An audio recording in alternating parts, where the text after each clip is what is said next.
Nagaan siniif haa ta'u qulqulloota saba Waaqayyoodhaa akkam jirtu. Yesus Kiristoosidhaaf galanni guddaan haa ta'u.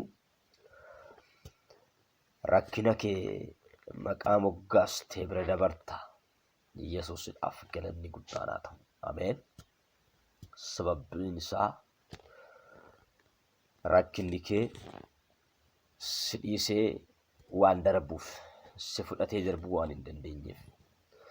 Rakkina hin qabdu jechuu hin danda'u. Rakkina hin qabda. Sababbiin isaa sagaleen Waaqayyoodhaa biyya lafaa kanarra hamma jirtanitti rakkina qabdu waan jedhuuf. Rakkinoonni nuti biyya lafaa kana keessatti qabnu hundumti isaanii maqaa fudhataniiti hin dhiisaniitoo deemu. Haalota dhufaa darbaa maqaa itti moggaasne bira dabarra. Yesus Kiristoosidhaaf galanni guddaan haa ta'u. Haleluuyaa. Bifuma kanaan anis rakkinoota koo hundumaa maqaa moggaasee bira darbeera. Yesus Kiristoosidhaaf galanni guddaan haa ta'u. Rakkinoota gurguddoo ta'an hammana kan hin jedhamne ulfaatoowwan ciccimoo keessaa Waaqayyoon ol luqsiseera. Waa'ee koof raga ba'umsa bal'aasaa yeroo haalli naa mijatetti bal'inaan qabadhee nan dhiyaadha. Ammaaf garuu rakkinoota koo hundumaa akkamitti akka maqaa moggaasaa bira darbee isiniif ibsaa jechuudha. Yesus Kiristoosidhaaf galanni guddaan haa ta'u. Egaa rakkinoota ciccimaa keessa darbuun hin danda'amu jedhamee yaadamu Waaqayyo abbaan koo keessa waan na dabarseef rakkinoota koo keessa darbe hunduma isaaniitiif maqaa akkas jedhu laadheef Faazigaa jedheen. Yesus Kiristoosidhaaf galanni guddaan haa ta'u. Faazigaa jechuun sabni Israa'el biyya Gibxi keessatti waggaa 430 yeroo itti rakkachaa turetti, yeroo itti aadaa turetti, yeroo itti miidhataa turetti gaaf tokko Waaqayyo hoolaa Faazigaa akka isaan qalatan, dhiiga isaas balbala isaaniitti akka dibatan taasisee biyya Gibxi keessaa rakkina sana keessaa akka isaan baaniif Waaqayyo karaa gaafa isaaniif banu isa gad isaan qabe baroota baay'eedhaaf jireenya isaanii qabe harka Fara'oon keessaa isaan baasuudhaaf Waaqayyo hangafa kan ta'e hunduma biyya Gibxi keessatti ajjeesuun isarra ture. Gibxi keessatti hangafa kan ta'e hundumaa yeroo ajjeesu Yesus Kiristoosidhaaf galanni guddaan haa ta'u. Israa'el keessatti namni tokko illee hin duune. Sababbiin isaa ergamaan du'aa yookaan ergamaan inni ajjeesu halkan sana Gibxi keessa socho'aa bule balbala warra Israa'elootatti akka hin buuneef, Israa'eloota keessaa hangafa namaas ta'e kan horii akka hin ajjeefneef balbala isaanirraa dhiiga hoolaa Faazigaatu jira. Bira darbu Yesus Kiristoosidhaaf galanni guddaadha. Bira darba.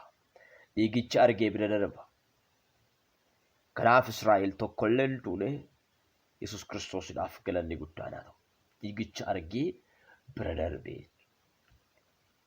Rakkinoonni koo baay'een isaanii lubbuu kootti bu'uu waan hin dandeenyeef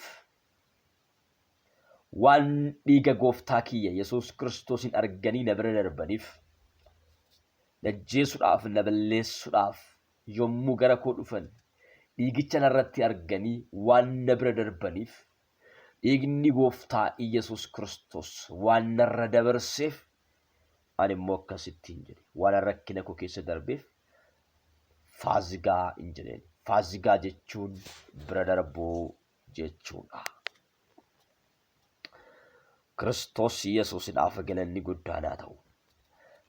Rakkina kee maqaa moggaastee bira dabarta. Waaqayyo mucaa durbaa tokko gaafa naaf kennu maalittiin jedhee jalqabatti mucaa durbaa Waaqayyo gaafa naaf kennu Faasigaan jedheen. Sababbiin isaa nama du'aaf eegamutu nama argate. Yesuus Kiristoosidhaaf galanni guddaan haa ta'u. Haleluuyaa. Kanaaf du'a koo bira waan hin darbeef, rakkinoota koo bira waan hin darbeef Faasigaan jedheen. Yesuus Kiristoosidhaaf galanni guddaan haa ta'u. Akkasuma Waaqayyo erga bira dabarsee booda immoo kufaatii baay'een na mudate. Waan baay'eedhaan kufee dadhabee humna dhabee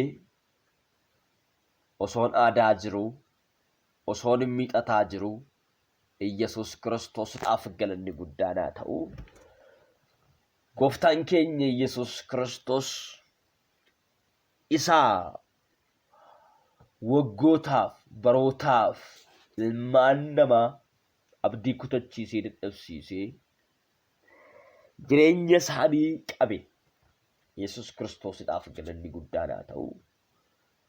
Ofii isaatii du'ee du'a moo'ee ka'ee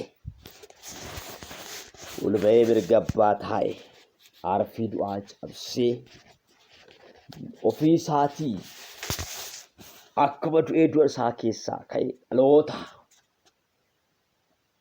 arfii du'aa jalaa, humna du'aa jalaa bilisa baase. Yesuus Kiristoosidhaaf galanni guddaan haa ta'u. Kanaaf lammaffaa irratti Waaqayyo gaafa mucaa dhiiraa naaf kennu tinsaa'ee jedheen. Tinsaa'ee jechuun ka'uu jechuudha. Waaqayyo lafa itti kufee na kaase. Yesuus Kiristoosidhaaf galanni guddaan haa ta'u. Harka isaatiin hin qabee kufaatii koo keessaa waan na kaaseef, cimsees waan na dhaabeef maalan jedheeni tinsaa'ee jedheen. Yesuus Kiristoosidhaaf galanni guddaan haa ta'u. Ka'umsatu naa ta'e. Lafan itti kufee nan ka'e. Yesuus Kiristoosidhaaf galanni guddaan haa ta'u. Waaqayyo bakka itti kufanii nama kaasa. Jireenya hafuuraatiin, jireenya fooniitiin kufuu dandeessa. Yesuus Kiristoosidhaaf galanni guddaan haa ta'u. Dadhabuu dandeessa. Haa ta'u garuu Yesuus Kiristoos inni du'ee du'a moo'ee ka'e ni arfii du'aa cabse. Humna du'aa ka'uutiin sagassi qabe sana sirraa kaasee cimsee si dhaaba. Yesuus Kiristoosidhaaf galanni guddaan haa ta'u. Ameen. Kuma kana anis humna du'aa ka'uutiin ka'ee waan dhaabadheef Waaqayyo kan na kaaseef tinsaa'een jedhee biraan darbe tinsaa'ee jedhe. Yesuus Kiristoosidhaaf galanni guddaan. Nan ka'e tinsaa'ee jedhe. Nan ka'e. Sadaffaa irrattis Waaqayyo na badhaase. Yesuus Kiristoosidhaaf galanni guddaan haa ta'u. Mucaa durbaa naaf kenne. Maqaan isaa ulfaatu. Haleluuyaa. Dhuga ba'umsa bal'aan qaba. Bal'inaan yeroo argadhe taa'ee isiniif qooduudhaaf nan yaala. Ammaaf garuu oolmaan naaf ooleef sagalateeffachuudhaaf jecha hiikkaawwan maqaa ijoollee kootii qofa isinitti himuudhaaf kallattii kanaan kanan dhufe. Sadaffaa irratti Waaqayyo mucaa durbaa naaf kenne. Ammas mucaa durbaa gaafa Waaqayyo naaf kennu Yesuus Kiristoosidhaaf galanni guddaan haa ta'u. Rihobootiin jedheen. Dhiphadheen jira yeroo kanatti jechuudha. Baay'ee dhiphina keessa jira. Dhiphadheen jira. Takaallaa yookaan immoo sakaallaa guddaa keessa osoo hin jiru deemuudhaaf dadhabee fiiguudhaaf dadhabee osoon miixadhu osoon aaduu Yesuus Kiristoosiidhaaf galanni guddaan haa ta'u. Miixuu kiyya sana keessaa aaduu kiyya sana keessaa dirree bal'aatti Waaqayyo na baase, na bal'ise, tajaajila koo bal'ise, jireenya koo bal'ise, karoora koo bal'ise, yaada koo bal'ise, sammuu koo bal'ise, hubannaa koo bal'ise. Yesuus Kiristoosiidhaaf galanni guddaan haa ta'u. Kanaaf akkasittiin jedhe Rihoobooti ittiin jedhe. Rihoobooti jechuun bal'achuu jechuudha. Na bal'ise Waaqayyo. Daangaa koo bal'ise Waaqayyo. Yesuus Kiristoosiidhaaf galanni guddaan haa ta'u. Dur akkas jedheen faarfadhan ture.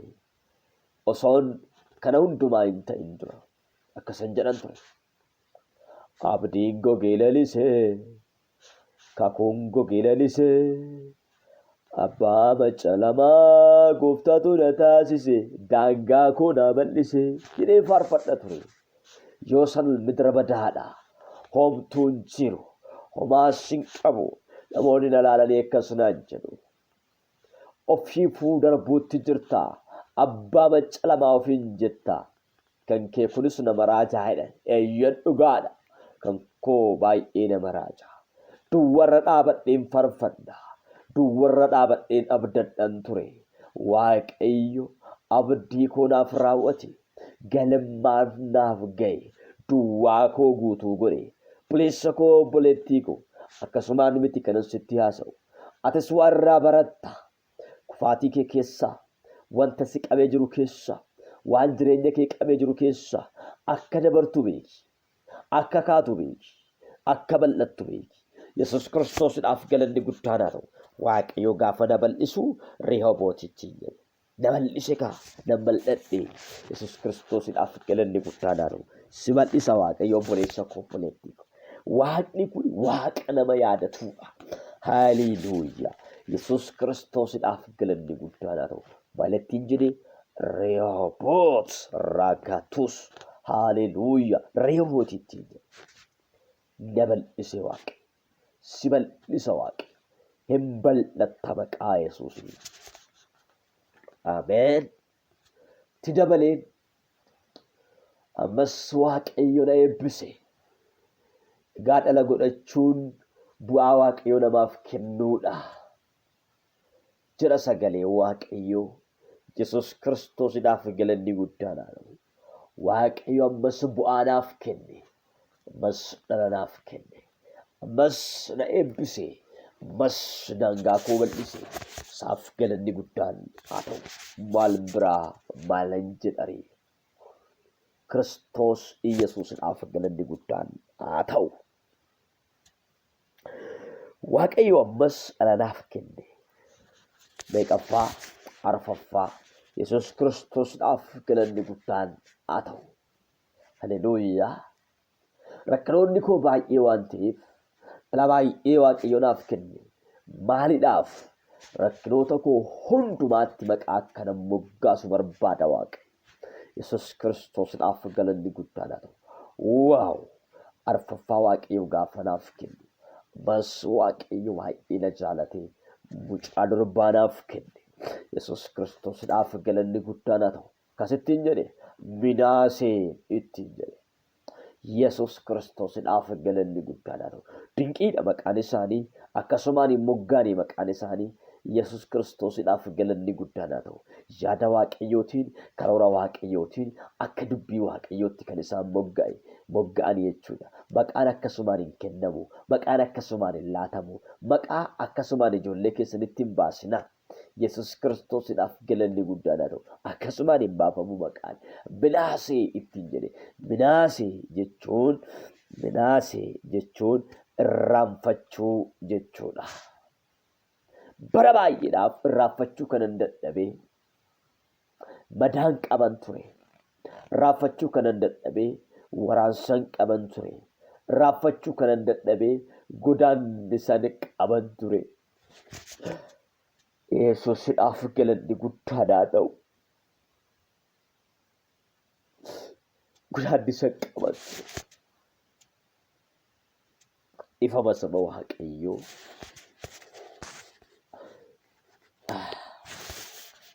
Waaqayyo haa ulfaatu. Eeyyan gudaaddisa qaba madaan qaba madaan fayyuu dadhabee qaban ture. Madaa koo kana maal akkodha?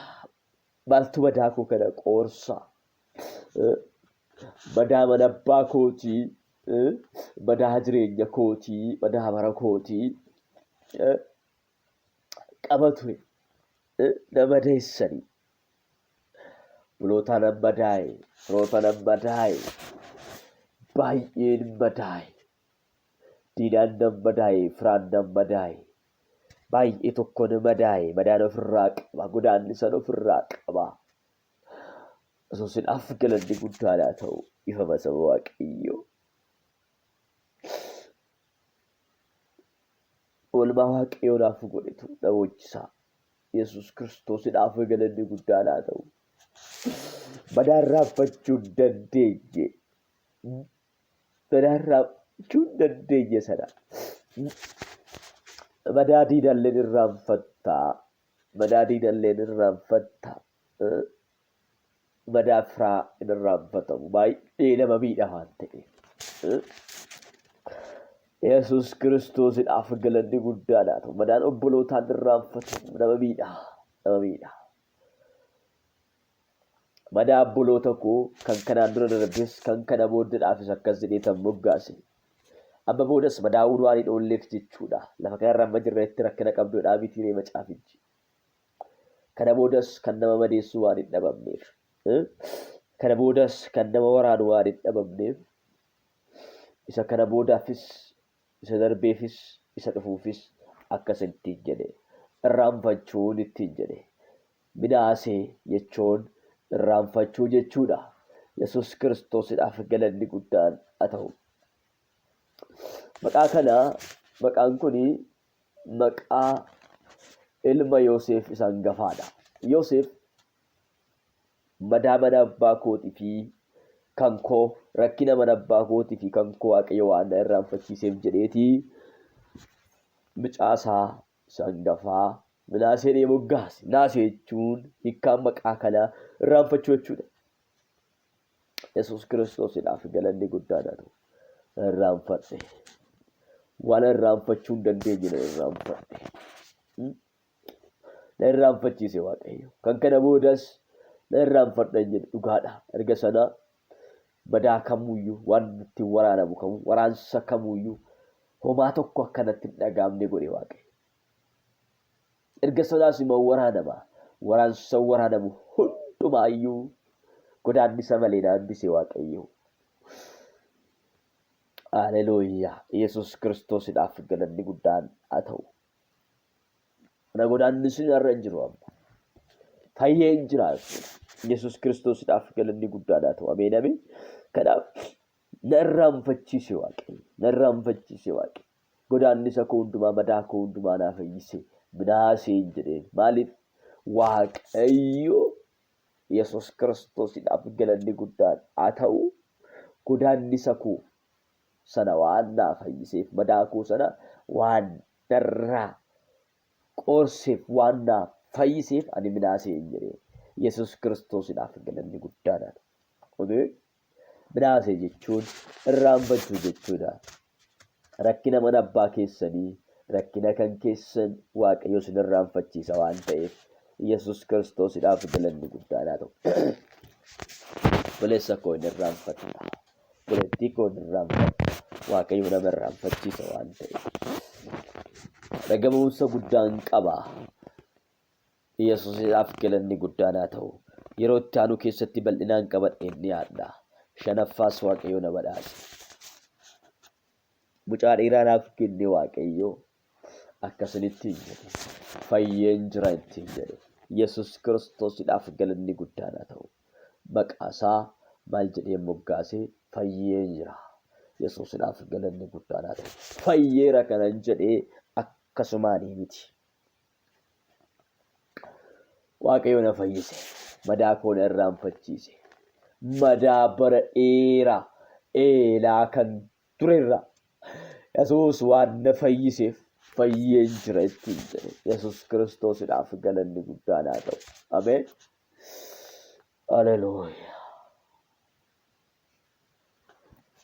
Waan inni na fayyiseef maal ittiin jedhe fayyeen jira. Fayyeedha maqaan ishee. Haleluuyaa. Maakiraduulaa baajeenaa maadiyaabos. Fayyeen jira maqaan. Fayyeen jira. Waaqayyo kootu na fayyise. Fayyeen jira. Madaan koo naa fayyeera. Maqaan isaa ulfaatu. Inni harka na guuttachiise maqaan isaa ulfaatu. Soodiinni koo laalu. Haleluuyaa. Sheekiraadaa baalaa diyaaboora lafa jeenamaa diyaabos. Haleluuyaa. Soodiinni koo badiinsa koo eegu. Diinni koo gowwaadha. Hamaatti fakkaatee garummaaf naa ta'e. Na dhiibee harka Waaqayyoo irraa dhagahee deeme. Yesuusidhaaf galanni guddaan gowwaadha. Waan na balleessutti fakkaate garuu na balleessuu hin dandeenye. Harka Waaqayyoo irraa dhagahe. Waaqayyo bira gaafa nan ga'u Waaqayyo na eebbise harka na guuttachiise. Haleluuyaa. Harka na guuttachiise. Harka guuttadheen jira amma. Harka guuttadheen jira amma. Yesuus Kiristoosidhaaf galanni guddaan haa ta'u. Anamma fayyeen jira. Anamma fayyeen jira. Waaqayyo haa ulfaatu. Inni madaa koo fayyisee haa ulfaatu. Inni hidhaa koo hiikee haa ulfaatu. Inni gaafii koo deebisee haa ulfaatu. Inni abaarsa koo cabse haa ulfaatu. Inni du'a koo kaase haa ulfaatu. Ulfaatu. Kanaaf ani fayyeen jira yaa saba Waaqayyo. Ani fayyeen jira yaa saba Waaqayyo. Kan kana booda ammoo waan Waaqayyo hojjetu isatu beeka. Waan inni godhu isatu beeka. Yesuus Kiristoosidhaaf galanni guddaan haa ta'u. Ameen. Waaqayyo isin haa eebbisu. Eebbifamaa Waaqayyo ijoollee shanaaf kenne. Shananuu maqaan isaanii hiikaa qaba. Maqaan isaanii ergaa qaba. Maqaan isaanii akkasumaan hin baane jechuudha. An fayyeen jira. Haleluuyaa. An fayyeen jira. Godaannisni koo inni bara dheeraa fayyee jira. Haadha ga'u diinni koo an fayyeen jira. Yesuus Kiristoosidhaaf galanni guddaan haa ta'u. Amma booda ani godaannisa wayitiyyuu hin qabu. Jedhee wanta dhaaduuf kan biraa hin qabu. Yesuus Kiristoosidhaaf galanni guddaan haa ta'u. Maqaan isaa ulfaatu. Guddaa akkas hin jaaladhu. Guddaa akkas hin kabaju. Sinuu gaarii gootanii beektu. Waaqayyo isin haa eebbisu. Eebbifamaa. Sheer walii godhaa. Sagalicha sheer walii godhaa. Walii daddabarsaa. Namoonni baay'een haa dhaga'ani. Rakkina adda addaa keessa kan jirtan, dhiphina adda addaa keessa kan jirtan sagalicha dhaggeeffadhaa. Waaqayyo gaaf tokko rakkina keessan keessaa, dhiphina keessan keessaa, waan jireenya keessan qabee jiru keessaa butee isin baasa. Ba'uudhaaf jirtu waan ta'eef Yesuus Kiristoosidhaaf galanni guddaan haa ta'u. Ana obboleessa keessan gammachuu urgeedhaa. Lakkoofsa bilbila kootii Duwwaa 912 99 10 49 yoo jettan na argachuu dandeessu. Waaqayyo isin haa eebbisu. Eebbifamaa. Shaaloom. Ayyaana Waaqayyoo keessa tura. Gooftaan isin haa eebbisu. Eebbifamaa.